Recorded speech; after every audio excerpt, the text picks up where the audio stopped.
So okay guys, welcome back again to Richard Kabili Vlog, and for today's video, so namumroblema ba kayo sa inyong printer na nagkakaroon ng guhit kapag ka nagpiprint ng inyong picture? So okay guys, at ang gamit nyong Epson is itong L121 na printer. So tuturo ko sa inyo kung paano to ma-resolve at tanggalin yung naguhit doon sa pinakang image pag ito ay lumabas na, pag na-print na, nagkakaroon siya ng guhit. So okay guys, atin ang simulan. So kailangan natin baklasin to at meron tayo ditong gagalawin sa loob. Ito. Ayan, ito kukunin natin. Pero bago natin to makuha, so kailangan natin baklasin. So 6 lang naman tong tornilyo, 1, 2, 3, 4, saka meron dito tigkabila pagkatanggal nito. Okay guys, simulan natin. Una natin gagamitin is itong screwdriver tapos nipper. Okay guys, itong dalawang to ating gagamitin. So first simulan natin, tanggal muna natin yung mga screw.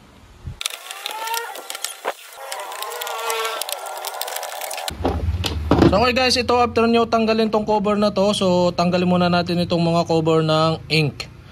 So okay guys, ingat lang kayo dahil may laman na itong ating ink. Yan, tanggalin muna natin yung pinakang cover.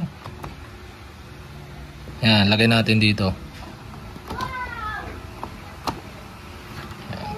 May tatanggalin pa tayo dito ng dalawang screw tigkabila. So first nating tatanggalin itong cover nito. So ingat lang guys, baka mataktak yung ating ink. So dito dapat ang tamang hawak at dito ay angat. So okay, angat na natin. Yan guys, dito ang pwersa yan para pagka lalagitik siya, yan, tanggal na siya. Yan, ganun lang. Oh. So ingat lang guys dahil mayroon tong mga ink na possible na mataktak. So guys, ang gawin natin, so bago natin tanggalin yung screw, takpan muna natin uli. Yan. Yung mga ink para iwas sa taktak. Dahil baka pagtatanggal natin mataktak to. Yan guys, tanggalin natin yung dalawang screw dito. Saka dito sa kabila. Yan, kita nyo guys, tanggal na siya. So 6 lang naman tong screw to. Ito yung 4, tapos ito yung sa dalawa. Hindi ko na siya isasama, dito na yan sa gilid. At ang atin naman tatanggalin, ito naman, ito. So okay guys, tanggalin muna natin tong pinakang sandala ng papel. So paano nga ba ito matanggal? Yan, isud lang natin to dito. Tapos dito, hawakan natin ito. Tapos ito wiwilatin natin pag ganun. So malagitik to. So okay. Yan. Yan.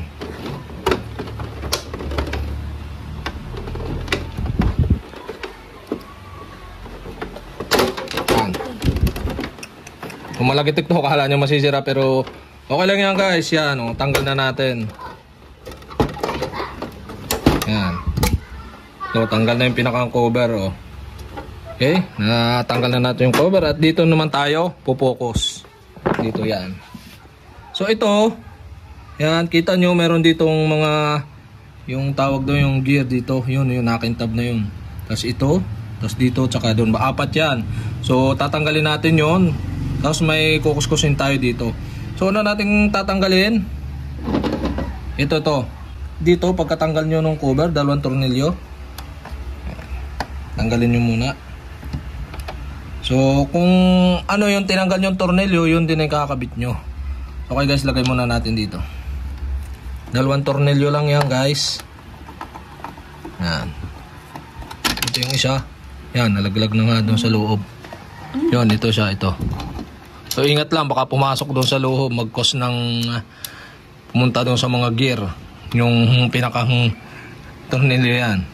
Tapos dito, yan guys, kita nyo. Yan, ito. Ito, meron ditong isang screw na kailangan natin tanggalin. So kita nyo na uga na siya. So hindi natin siya matatanggal hanggang di natin to kinakalas. So meron dito isang tornilyo na maliit. Kailangan natin tong baklasin. So ingat lang guys dahil maliit to. Baka mawala sumuot doon sa loob ng machine. Yan. Lagay lang natin dito. Yan yung pumipigil dito, yan oh. Tsaka dito sa pinakang plastic. Yan. Angat lang natin. Tapos pwede na natin tong tanggalin. So dahan-dahan lang guys. Yan. Kung paano nyo tinanggal, ganun nyo rin ikakabit. So ayun guys, ito yan oh, konektado dito. Yan. Kailangan natin tong tanggalin, dahan-dahan lang. Nakahook lang naman siya guys. Yan. Tapos ito nakahook din. Ingat lang sa pagtatanggal guys, dahan-dahan yan. Nakaganon lang siya, nakahook. So ito na guys, tanggal na natin. Ito na. Ang tatanggalin natin dito is ito. Itong dalawa nasa gitna. So apat siya, ito sa dalawa, tatlo, apat. Tatanggalin natin itong nasa gitna. Yan, gamit ang nipper. Yan. Okay, tatanggal na natin. Yan, tanggal na siya guys. Lagay muna natin dito. Yan yung pinakang nasabit pagka nagpiprint tayo sa photo paper. So nasabit, nagkakaguhit. Yan, tatanggalin na natin yan. Dalawa yan guys. Yan. So hindi na natin yan tatanggalin. So huwag kayong mag-alala. Wala siyang epekto doon sa pagprint. Dahil ito lang naman, dito lang sumusuot once na umano yung papel doon lumabas. Saka nga pala ito guys, meron pa dito na tayong tatanggalin. At kukuskusin natin ng matalas na kutsilyo or gunting pwede. Yan. Kita nyo to guys, yan ito. Meron ditong yung pinakang hook, tigabila, yan oh. Yung ano tawag doon? Yung sanggahan. Yan. Saka dito 1, 2, 3, 4, 5, 6, 7, 8, 9. Yung ito lang siyam na to, nasa gitna. Ang tatanggalin natin. After nating matanggal dito yung pinakang matalas na tawag doon, yung bilog. Yung ating tinanggal, yung parang blade dito, natama yung papel. So okay guys, itong tigabila huwag nyo tatanggalin. Ito, tsaka yung nasa tapat nito na pinakang harang, huwag nyo tatanggalin. So ito lang guys, tatanggalin na natin yan. Okay, simulan na natin tanggalin isa-isa. Guys, gamit ang nipper. Isa, dalawa, tatlo, apat, 5, 6, 7, 8, siyam. So ayun guys, siyam lang na tatanggalin natin. So pero hindi pa dito nagtatapos yan. Pag tinouch nyo, magaspang pa at possible pang sumabit yung papel. At kita naman ninyo guys, yan, ito. Dapat kapantay nito, ito. Yan. Kaya naman, atin siyang kukuskusin gamit ang matalas na bagay. So pwedeng kutsilyo or gunting na matalas. So kukuskusin lang natin ito, itong matalas na to yung pinagtanggalan natin ng nipper. So huwag nyo kalilimutan ito. Huwag nyo ito tatanggalin itong tapat nito. Tsaka itong kabila. Basta ito lahat na gitna, yan, yung siyam, tatanggalin nyo, tsaka itong dalawa. Gamit ang nipper. So okay guys, simulan na natin kutkutin to para pumantay dito. Once na pumantay, okay na siya guys. Wala na siyang sasabitan.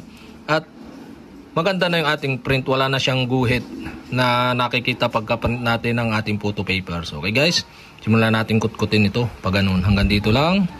Okay. So okay guys, ito na yung gunting natin gagamitin. Kukuskusin lang natin dito, yan. Yan. Hanggang sa makuskus ito hanggang doon sa dito lang guys. Huwag nyong ilalampas. Yan.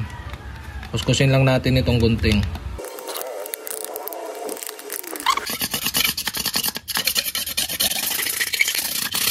So yun guys, yan oh. Malapit na. Konti pa. So dapat ito'y kapantay nito. Yan.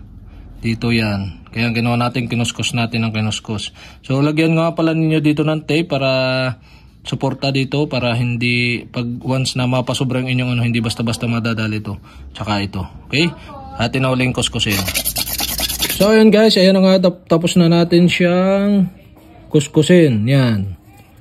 So make sure lang na hindi nadala to, tsaka ito, tigabila. Yan guys.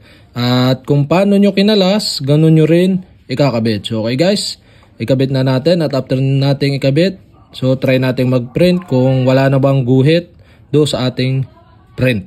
Okay, let's start na nating ikabit. Ito na guys, okay, ready na ulit yung ating Epson L121 natin na printer. So natanggal na natin yung pinakang ano dito, yung natama. So try na ulit natin mag-print. Guys, okay, naka-on na siya. Tapos ito yung photo paper.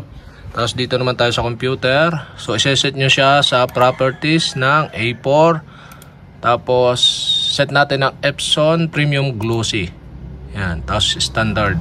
Tapos save na natin yung setting. And okay, print na natin. Ayan guys, printing na siya. So ito yan, nung nakaraan may guhit dito. So makikita nyo yan. Itong lalabas, so titingnan natin kung wala. Ayan, makikita natin diferensya. Ayan, nagpiprint na guys. So ito siya, yun oh. Makikita nyo. Ayan. So dito siya nasabit, dito sa ating kinuskos na to. So makikita natin kung wala na bang natama. Ayan, kita nyo yung ano doon sa loob, yun oh. Nagpiprint. Ayan. Tapos na, konti na lang. Makikita natin yung kung nawala na ba yung mga guhit, yung mga nasabit na yun. Yan. So ito na guys. Yan. So ito, wala na oh. Yan oh. Compare natin dito sa dating print. Yan. Ito yung dating print. Ito yung bago na print. Tapos ito yung luma. Yan. Ito yung may nasabit yan. Kita naman ninyo na may nasabit yan. Tapos ito yung bago, wala na. Ayan. Nawala na dahil ginawa na natin ang paraan. Ayan guys. Okay. Sana nakatulong itong video na to. At kapag may mga katanungan kayo, mag-comment lang kayo below. At pag hindi ko pa kayo subscriber, mag-subscribe lang kayo sa aking YouTube channel. Click nyo lang ang subscribe button at ang bell para updated kayo sa mga video tutorial like this. Okay, salamat sa panonood.